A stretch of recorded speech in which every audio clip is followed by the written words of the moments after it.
Now, to try and make sense of all that is happening in West Asia at this moment, we're being joined by Mr. Adrian Calmel, who's joining us live from New York.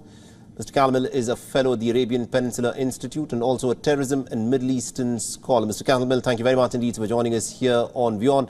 Now, let me in fact start off by asking you this. We've witnessed these attacks that have taken place, which are said to be from Israel as a reprisal for the attack that Iran carried out on the 13th of April. Is this all that we are going to see? Do you think Israel has done enough to show its reaction?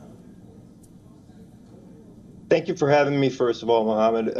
I would say that it's hard to calculate what Israel will do, but it sent a very clear message. Not only did it hit Natanz outside their nuclear facility, which is where the Israelis have run 2 sabotage operations on that facility because it's very troublesome. It's a highly enriched uranium nuclear facility. But what they were able to do, the Israelis, was show that they could go out, reach, and touch the Islamic Republic and knock out their S-300 defense systems, their advanced air defense systems.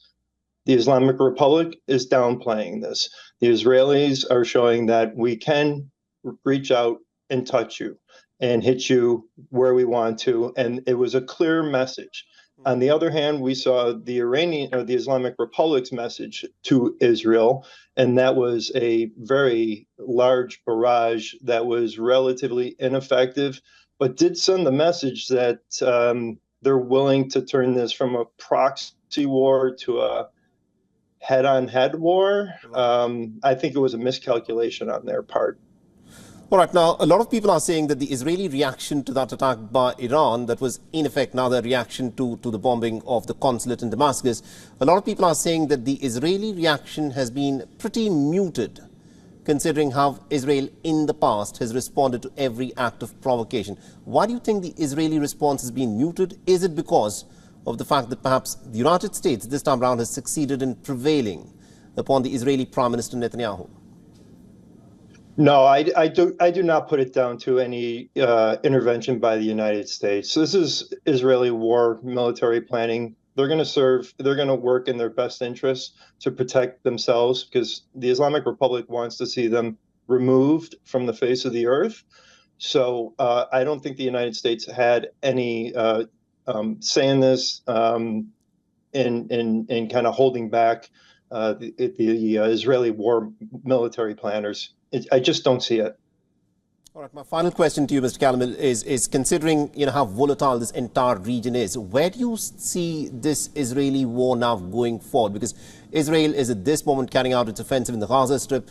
The border with Lebanon has also heated up pretty dramatically in the last few weeks, and also these fresh tensions with Iran. How do you see things unfold from here?